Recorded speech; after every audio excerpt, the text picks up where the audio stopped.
안녕하십니까. 클릭이 사람의 유진수입니다. 아프리카에서는 아이 한 명을 키우기 위해서 온 마을이 노력한다는 말이 있죠. 교육 공동체의 중요성이 담겨 있는 말인데 제3회 아름다운 교육 공동체상 수상자가 결정이 됐습니다. 전주 동초등학교 곽효준 선생님과 함께 또 이와 관련해서 이야기 나눠보겠습니다. 안녕하세요. 예, 안녕하세요. 반갑습니다. 네, 예. 반갑습니다. 지난달에 시상식이 있었잖아요. 네. 예, 진심으로 축하드립니다. 감사합니다. 주변에서 엄청나게 많은 축하 받았을 것 같은데 수상 소감 들려주시죠. 이렇게 큰 상을 개인적으로 받게 돼서 개인적으로 너무 영광스럽고요. 이 상을 받기까지 도움을 주신 많은 분들, 특히나 이제 저희 동초등학교 교육가족, 그리고 또 학부모님, 지역사회 분들께 이런 감사 인사를 대신 전달해 드리고 싶고요.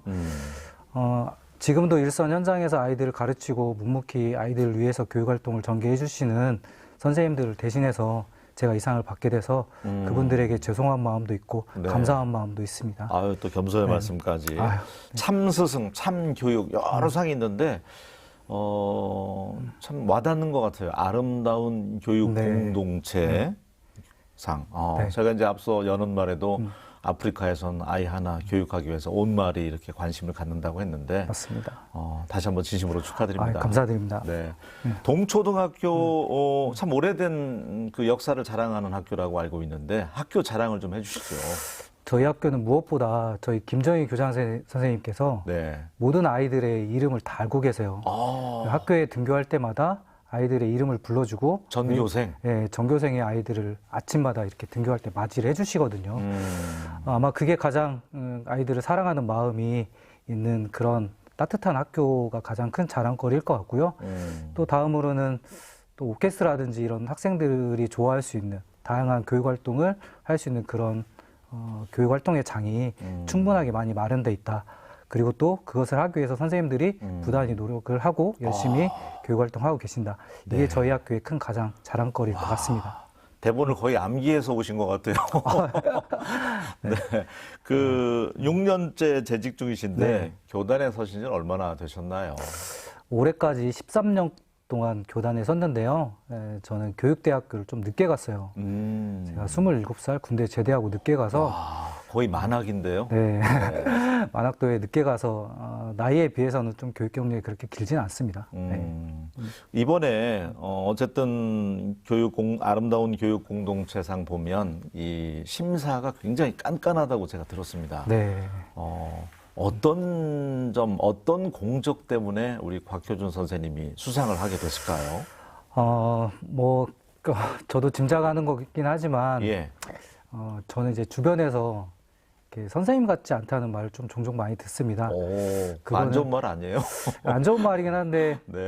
제가 학창 시절 때 그렇게 모범적인 학생이 아니었고, 좀 선생님 말을 좀 이렇게 잘 듣지 않는 학생이었기 때문에, 좀 그런 아이들을 현재 좀 마음을 좀 이해해주고 좀 공감해주는 그런 활동들이 조금은 좋은 평가를 받지 않았나 싶은 생각이 좀 들어서 그런 이유 때문에 제가 좀 상을 받았던 게 아닐까라고 추측은 하고 있습니다.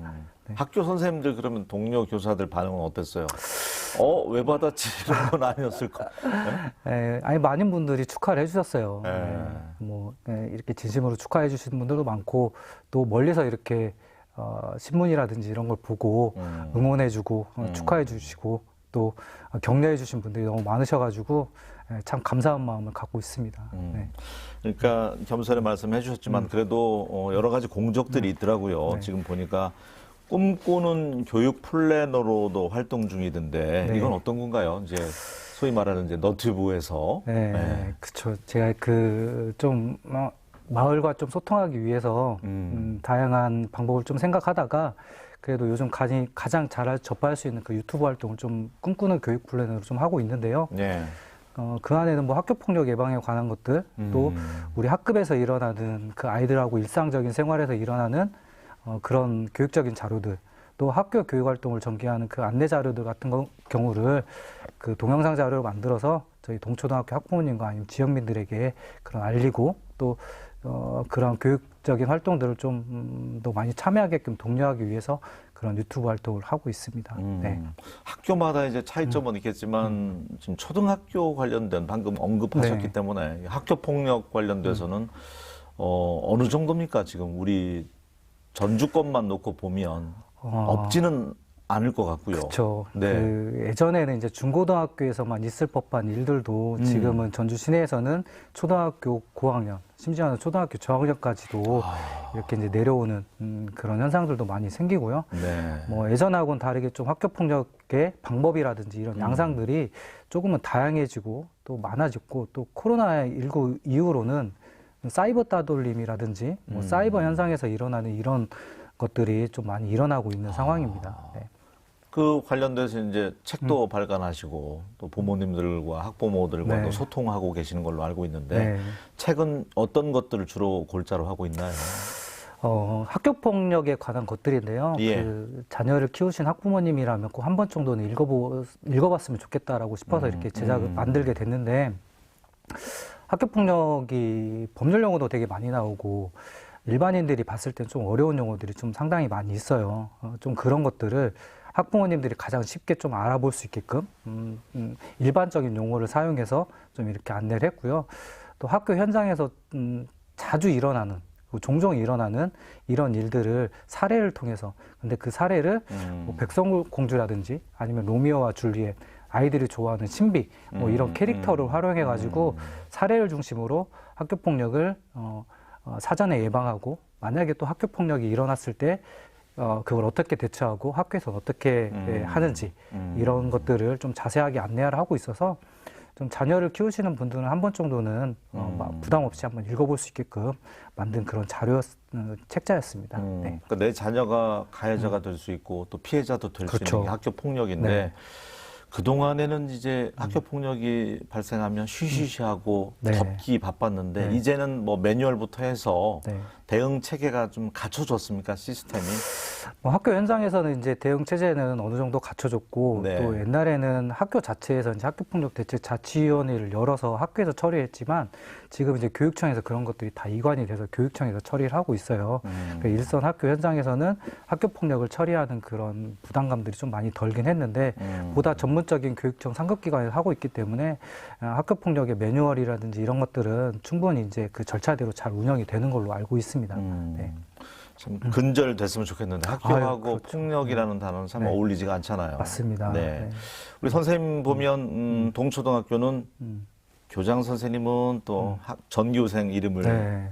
다 기억할 정도고 네. 우리 곽효준 선생님은 그 아이들 손을 잡고 이렇게 뭐 점심시간 때마다 운동장을 돌면서 이야기하면서 소통한다면서요? 좀 그 아이 같은 경우는 조금 이렇게 선생님들이 좀 꺼려하는 아이였어요. 저도 그 아이를 담임을 맡기까지는 조금 약간의 부담감이 있었거든요. 근데 그 아이와 운동장을 같이 돌고 이렇게 했던 거는 그 아이 때문에 가지고 있는 편견들이 주변 사람들이 더 컸더라고요. 주변인들과 그 또래 친구들이 그 아이에 대한 편견을 갖고 있었기 때문에 그 편견을 조금 줄여주고자 점심시간에 뭐 같이 운동장을 돈다든지 아니면 놀이터길을 걷는다든지 뭐 이런 활동들을 통해서 주변 아이들이 그 아이를 생각하는 좀 편견을 줄이고자 하는 노력을 좀 했던 게 했는데, 뭐 조금 이렇게 그 아이가 조금 더 나아진 성장하는 모습을 좀 보는 게 좀 보람이 있을 것 같습니다. 네. 그러니까 좀 뭔가 닫혀 있고 저항심이 강하고 네. 좀 인화력이 어울리려고 하는 그런 것들이 떨어지는 학생들을 손 잡고 이제 네. 돌다 보면 효과가 좀 그래도 있었던 모양이에요. 마음을 여는 거잖아요. 그렇죠. 가장 네. 중요한 게 그 아이에 대한 관심, 뭐 특별한 관심을 주는 것보다는 그 아이를 이해해주고 공감해주는, 대부분의 그런 아이들 보면 가슴속에 상처가 있는 아이들이 많거든요. 그 상처를 좀 이해하고 같이 공감해준다고 생각을 하면 그 아이도 마음을 열고 그런 마음을 여는 과정에서 아이가 조금 더 학교에 적응을 잘할 수 있고 친구들도 그 아이를 바라보는 시선이 좀 많이 달라지기 때문에 그런 것들이 아마 긍정적인 효과로 작용할 수 있을 거라고 생각을 합니다. 지금 코로나19 그 팬데믹 상황이 교실 문화도 완전히 바꿔놨잖아요. 완전히 바꿨죠. 선생님들도 이제는 좀 적응하셨겠지만 비대면 교육이라든지 어느 정도 지금 어려움이 있습니까? 일단은 수업 방식이 많이 바뀌었어요. 예전에는 예. 토론이라든지 같이 아이들하고 협력할 수 있는 수업이 많이 했었지만 지금 같은 경우는 그런 수업들이 조금 안전상의 이유로 많이 지양되고 있는 게 사실이거든요. 근데 아이들은 서로 상호작용을 하면서 관계를 형성해 나가면서 성장해 나가는 게 교실 안에서 이루어지는 그 교육적인 활동의 주요한 활동 중에 하나인데 그런 것들을 못하니까 조금 아이들이 서로 상호작용하고 선생님과 아이들, 학생들과 상호작용이 좀 덜 되기 때문에 좀 그런 것들도 좀 어려움이 있고요. 또 학부모님들 같은 경우는 이 등교 수업이라든지 등교 정지라든지 또 이런 것들에 대해서 좀 혼란스럽고 혼선이 있었기 때문에 아마 그런 것들이 좀 많이 어려움이 있었던 걸로 있었을 것 같습니다. 네. 개강이 정상적으로 이루어질지 모르겠습니다, 이제. 그렇죠. 아직까지 네, 교육부 개학 예, 3월인데. 네. 뭐 저희 생각은 아이들이 학교에 나와서 학생들과 같이 교감하고 교류하는 게 좋겠지만 그래도 또 안전상의 이유로 또 그런 수 있는 상황도 생길 수도 있을지도 모르겠습니다. 네. 그러니까 학교 운동장에서도 마스크를 착용하고 놀고 있는 학생들 보면 씁쓸할 때가 있어요. 안쓰럽죠. 가장 안쓰러운 게 그런 마음껏 부분이에요. 뛰어놀아야 되는데. 네. 네. 그리고 또 그것을 이제 내리는 아이들을 지도하는 것도 그 마음을 충분히 이해하지만 안전상의 이유로 지도할 수밖에 없는 그 선생님들의 마음도 있거든요. 물론 아이들도 정말 불편하고 마스크를 벗어 던지고 싶은 마음은 모두가 똑같을 거예요. 근데 그런 것들 좀 지도하는 선생님들의 마음도 마음이 아픕니다. 상당히. 아이들 인성 지도는 어떻게 하고 계십니까? 초등학교 때부터 상당히 중요하고 요즘 이제 밥상머리 교육이 없어졌기 때문에 네. 네. 인성교육이 무엇보다 중요하죠. 인성교육의 첫 번째는 그래도 아이들이 올바르게 성장할 수 있는 기초적인 작업이기 때문에 예. 특히나 초등학교에서는 가장 그 교과 수업도 물론 중요하지만 아이들 인성을 다루는 문제가 가장 중요하거든요. 그 인성을 다루기 위해서는 서로 상호작용하는 것과 학생들이 같이 교감하고 교류하면서 서로 생길 수 있는 인성교육이 가장 큰데 그게 지금 코로나 때문에 조금은 힘든 상황이 있어서 조금 아쉬움이 있고요. 또 저 같은 경우에는 체육활동을 중심으로 조금 아이들 인성교육을 좀 시키려고 많이 노력을 하고 있어요. 근데 코로나라는 상황 때문에 체육활동을 마음껏 뛰어놀 수 없는 상황이기 때문에 좀 제한적으로 할 수밖에 없는 상황이어서 조금 이렇게 안타까운 마음이 있긴 합니다. 네. 그 동초등학교가 보니까 플로어볼이요? 동초등학교는 아니고 그 전에 네, 학교에서 있었던 활동이었습니다. 네. 네. 그게 이제 뭐 아이스하키하고 실내하키 합쳐놓은 것 같은 그거잖아요. 저는 한번 본 적이 있는데 아이들 즐겨 합니까? 그럼요. 아이들이 상당히 즐겨하죠. 네. 뭐 같이 이렇게 서로 경쟁 활동하고 또 공동의 목표를 가지고 서로 팀을 이뤄서 함께 하기 때문에 또 그거에 대해서 느끼는 보람감도 있고 또 같은 소속된 팀 그리고 뭔가 같이 이뤄냈다는 그런 자신감을 통해서 그 안에서 체육 활동을 넘어서 더 큰 교육적인 그 성장을 이뤄내기 때문에 이 체육 활동도 다양한 교육적인 활동들이 있지만 아이들한테 좋은 인성 교육적이라든지 이런 것들 중에 중요한 부분 중에 하나라고 생각을 해요. 네. 그리고 이제 요 사이는 아마 초등학교나 중고등학교 자녀둔 부모님들은 다 똑같이 공감하는 게 휴대전화, 스마트폰 중독이 심각하잖아요. 맞죠. 스마트폰은 이제 저희 학교 선생님들도 같이 그런 얘기를 되게 많이 해요. 아이들 스마트폰을 사용을 어떻게 지도해야 할 것인가. 근데 마냥 현재 필수품이 된 이 스마트폰을 마냥 못하게만 막는 것도 교육적으로 올바르지도 않고 또 그것을 아이들이 적절하게 자기가 통제하고 자기가 제어해서 조절해서 사용하게끔 가르쳐줘야 하는데 그런 것들이 조금 학교 현장에서는 좀 어려움이 있죠. 또 이 스마트폰이라는 게 가정과 아이하고 또 학교에 있을 때 소통할 수 있는 그 소통의 장소이기 때문에 소통의 그 장치이기 때문에 그걸 마냥 학교에서는 제재할 수가 없는 상황이어서 수업 시간에는 어쨌든 가방에 넣어놔야 되잖아요. 가방에 넣어놓거나 아니면은 뭐 그런 상황들이 많죠. 예전에는 많이 이렇게 선생님들이 많이 걷고 했었는데 뭐 분실 위험이라든지 이런 것들 또 아이들 개인적인 인권에 대한 문제도 있기 때문에 지금 아이들이 수업에 방해되지 않고 관리할 수 있게끔 지도하는 게 뭐 학교 현장에서는 그렇게 지도를 하고 있는 것 같습니다. 전교생이 다 있다고 보면 맞겠죠? 스마트폰은? 고학년 같은 경우는 없는 애들을 찾아보기가 좀 힘들 정도로 대부분 많이 가지고 있습니다. 네. 자, 이제 개인적인 거 좀 여쭤보겠습니다. 27에 이제 교대에 들어갔다고 했는데 어떤 마음이었나요? 그때는 취업을 목표로 해서 그렇게 늦게 만학에 꿈을 이뤘는지. 사실은 네. 제가 교사가 될 거라는 생각을 한 번도 해본 적이 없어요. 네. 근데 이제 그 당시에 주변인의 추천, 특히나 이제 저희 형님이 추천해 주셔서 교육대학교를 제가 진학을 하게 됐는데, 뭐 제가 지금 이 자리에서 교사가 돼서 아이들을 가르치고 있을 거라는 생각은 아마 그때는 하지 못했었습니다. 네. 그래서 지금 뭐 되게 신기하기도 해요. 제가 교사라는 직업을 갖고 있는 것도 신기하고 또 주변에 이제 고등학교 친구들도 제가 교사가 됐다는 거에 대해서 많이 놀라기도 하고 그럽니다. 네. 네. 학교 다닐 때 얼마나 그런 말썽을 피웠으면. 네, 뭐 네. 그렇게 뭐 모범적인 학생은 아니었던 걸로 생각이 됩니다. 네, 네. 그런 분들이 또 경험 살려서 말썽 피우는 학생들 잘 지도하잖아요. 아마 좀 제가 그런 학창 시절을 겪었기 때문에 조금 뭐 이렇게 문제 행동을 하거나 아니면 좀 학교를 적응을 잘 못하거나 좀 이렇게 학교 생활을 잘 못하는 아이들의 마음을 조금 더 공감해주지 않나 저희 맞아요. 경험을 빗대어서. 네. 네. 모두 다가 학교 가고 싶은 마음은 없잖아요. 저도 학창 시절에는 네. 일요일에서 이제 월요일 갈 때가 너무 힘들고 학교 가기 싫은 생각 네. 가졌던 생각이 들었었는데 누구나가 뭐 다 제도권 교육에 적응할 수는 없으니까. 네. 교사하면서 한 13, 14년 정도 지금 네. 조직 생활하고 있다고 전에 들었는데 보람된 순간도 있을 것 같아요. 그렇죠. 보람된 순간이 네. 많죠. 물론 뭐 교사라는 직업이 쉬운 직업이 아니고 모든 아이들의 감정을 살펴주고 모든 아이들의 눈높이에 맞게 그 아이들을 관찰하고 지도해야 하기 때문에 쉬운 건 아니지만 그래도 아까처럼 이렇게 좀 아이들한테 편견을 가지고 있는 아이들이 조금은 학교에 조금 정상적으로 좀 적응을 하고 또 친구들과 잘 교감해서 어울리는 모습을 봤을 때 그럴 때가 참 내가 교사라는 직업을 갖고 있는 게 참 뿌듯하구나, 좋구나라는 생각을 또 들고요. 요즘 같은 경우에는 이 아름다운 교육 공동체상을 수상하고 난 이후에는 이 상을 받았던 거에 대한 그 자부심이 많이 생겨서 뭐 더 열심히 해야겠다라는 생각도 많이 하고 있습니다. 그러면 교사 이제 선생님 못하겠다 하는 분들도 많잖아요.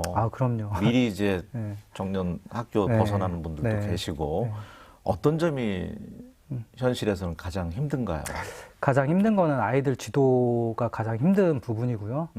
초등학교 아이들이지만 옛날하고는 다르게 초등학교 아이들의 그 학교 폭력이라든지 생활 지도라든지 이런 것들이 조금은 더 어려워지고 힘들어졌어요. 근데 이런 부분들을 이제 교사들이 마음 놓고 지도하기에는 학부모님과의 관계도 있고 또 여러 가지 민원들도 있기 때문에 조금은 힘들어하시는 선생님들이 종종 계시는 거든요. 그런 분들은 아마 뭐 그런 생각을 한 번 정도는 하지 않을까라고 생각을 합니다. 네. 동초등학교는 지금 남자 선생님은 몇 분 정도 계세요? 이것도 이제 사회 문제가 되고 있던데. 남자 선생님, 저희 학교는 좀 그래도 남자 선생님들이 많은 편인데요. 저희 학교는 지금 선생님 숫자가 한 15분에서 8분 정도 되는데, 그래도 한 4, 5분 정도가 남자 선생님으로 구성이 돼 있어서, 그래도 전주 시내 어떤 학교 보면 대부분 여자 선생님만 계신 데가 많거든요. 그래도 저희 학교는 그 남자 선생님들이 좀 많이 분포가 돼 있어서, 그래도 좀 괜찮은 편입니다. 네. 우리 남학생들이 좀 교대를 많이 갔으면 좋겠다는 생각이 들고요. 네. 예, 어느 정도 이제 균형이 맞으면 좋잖아요. 그렇죠. 예. 자, 오늘은 아름다운 교육 공동체상 3회째 수상자인 우리 전주 동초등학교 곽효준 선생님과 이야기 나눠보고 있는데요. 교사로서 이제 교사의 꿈을 갖고 있는 분도 있을 거잖아요. 네. 어떤 성향이면 적응을 잘할까요? 이제 미래의 교사의 꿈을 갖고 있는 분들에게 조언을 해준다면. 대부분의 이제 교사를 지망하는 학생들 보면, 뭐 요즘에는 뭐 직업적인 안정성도 있긴 하지만, 그래도 기본적으로 아이들을 사랑하고 아이들을 좋아하는 마음이 있으면, 조금 더 이제 아이들한테 다가가고 내 직업에 대한 만족도가 좀 높을 수도 있을 것 같고요. 또 하나는 대부분의 교사들이 보면, 이 모범적인 학교 생활을 거쳐서 교육대학교를 나오고 또 이 교직에 진입하는 선생님들이 좀 많아요. 그런 선생님들도 물론 필요하지만 그래도 좀 다양한 사회 경험을 했던 선생님들도 이렇게 교직 이렇게 문을 적극적으로 열어서 놓고 하셔가지고 다양한 경험을 가진 선생님들이 좀 이 정상적인 그 교육 과정을 밟아서 이 교직에 좀 진출할 수 있는 기회가 많아졌으면 좋겠다는 생각도 해보긴 합니다. 네. 오늘 이제 상 자체가 교육 공동체 상이다 보니까 선생님하고 이제 이야기 나누면서 우리도 꼭 교사만 가르치는 게 아니잖아요. 네, 학부모님도 가르칠 수 있고 또 지역, 마을, 공동체가 함께 아이를 키우는 데 있어서 사회적인 관심을 둬야 되지 않을까 그런 생각이 문득 들었습니다. 그러다 보니까 일선에서도 이와 관련해서 좀 실천하려고 노력을 많이 하시더라고요. 마을과 학교가 연계해서. 네. 우선은 학교를 가장 잘 알고 우리 아이들을 가장 잘 아는 사람은 그 마을에 살고 있는 학부모님과 지역민들이 우리 아이들을 가장 잘 알고 있거든요. 그분들이 조금 더 학교 교육에 관심을 갖고 우리 아이가 다니는 학교에 더 적극적으로 관심을 갖고 참여해 주는 것이 그 아이들을 좀 더 성장시키고 올바르게 지도할 수 있는 방법 중에 하나라고 생각을 했어요. 그래서 그 학부모님들이 어떻게 하면 학교 교육 과정에 적극적으로 참여하고 우리 아이들한테 관심을 둘 수 있을까에 대한 고민을 하다 보니까 좀 적극적으로 참여할 수 있는 그런 통로들을 좀 마련해 주려고 좀 노력을 했던 것 같습니다. 네. 선생님과 학부모의 그 관계는 어느 정도가 적정선이라고 생각하세요? 우리나라가 이제 한때는 스승의 날도 좀 쉬게 하는 그런 문화가 이제 자리를 잡고 있는데 뭐 불가근 불가원입니까? 어떻습니까? 물론 이제 선생님들의 개인적인 삶도 있기 때문에 물론 부모님들의 삶도 그 아이와 부모님들의 삶도 있지만 이제 그 적정선을 참 찾기가 참 학교 현장에 좀 어렵긴 한데 그래도 그 자녀를 놓고 교사와 그 학부모님들이 서로 소통하는 과정이 되게 중요하거든요. 뭐 그래서 이제 그런 과정들은 뭐 적극적으로 좀 벽을 좀 허물고 좀 해야 하지 않을까라는 생각을 해요. 그래서 어떤 적정선을 좀 지키려고 노력하는 것보다는 그 아이의 성향에 맞게끔 서로 소통하고 서로 관심을 가져주는 것, 거기서 좀 어떤 출발선을 만들어야지 서로 갈등과 오해가 좀 생기지 않을 것 같은 생각이 들어요. 어떤 교사로 남고 싶으세요? 늦게 교단에 뛰어들었지만 이제 10년 더 지나고 20년 지나면 수많은 제자가 배출될 텐데 곽효준 선생님 하면 어떤 선생님으로? 물론 이제 아이들도 뭔가 배우고 성장하기 위해서 학교라는 공간에서 이렇게 교육을 받고 있지만 물론 교사들도 저 역시도 매일매일 뭐 배움도 하고 성장도 일어나기 때문에 같이 성장하고 같이 함께하는 교사로 남고 싶은데 뭐 그것보다 조금 더 욕심을 내면 좀 아빠 같은 선생님으로 남고 싶어요. 제가 우리 아이들한테도 종종 하는 말이 제가 선생님이긴 하지만 너희들이 학교 오는 순간 나는 선생님이기도 하고 너희들을 안전이나 모든 면에서 책임져야 하는 보호자이기도 하니까 너희들 아빠같이 좀 돌봐주고 싶은 그런 마음을 항상 갖고 있어요. 그래서 아이들 좀 그런 선생님으로 좀 기억에 남았으면 좋겠다라고 생각을 하고 또 그렇게 하기 위해서 매일같이 다짐을 하고 있습니다. 좋습니다. 아빠 같은 선생님. 자, 이제 시간이 다 돼서요. 제자분들이 선생님이 텔레비전에 이렇게 나오는 거 알고 있습니까? 글쎄요, 아직 많이 말을 못해가지고 아마 이 방송을 보게 되면 많이 알게 되겠죠. 그러면은 제자들과 또 우리 동료 교사들 인사 말씀 듣는 걸로 이 시간 마무리 짓도록 하겠습니다. 제가 지금까지 13년 동안 맡았던 제자들과 또 앞으로 맡게 될 아이들은 큰 꿈을 향해서 이렇게 나아가는 것도 물론 필요하겠지만 오늘 이 순간을 항상 행복하고 즐거운 마음으로 지냈으면 좋겠습니다. 지금 바로 서 있는 이 시간, 이 순간순간들이 순간순간 행복한 마음들이 모여서 더 큰 꿈을 키울 수 있고 더 행복한 삶을 살 수 있기 때문에 오늘의 행복을 즐기고 오늘의 행복한 삶을 살았으면 하는 그런 마음이 있고요. 같이 이제 학교 현장에서 아이들을 위해서 교육 활동을 전개해 주신 모든 선생님들께서 항상 그 아이들을 고민하고 아이들을 위해서 실천하는 그런 마음들을 잊지 마시고 끝까지 같이 아이들과 함께 소통하면서 행복한 삶을 사셨으면 하는 게 저의 마지막 저의 바람입니다. 아이들 손도 많이 잡아주시고 잘 학교에 적응할 수 있도록 학교 폭력은 전주 동초등학교에서는 아예 그냥 뿌리를 뽑을 수 있도록 많은 역할을 해주셨습니다. 그리고 네. 가장 중요한 거, 선생님이 행복해야지 학생들이 행복합니다. 맞습니다. 네. 늘 행복하셨으면 좋겠습니다. 네. 다시 한번 수상 진심으로 축하드립니다. 네. 고맙습니다. 감사합니다. 네.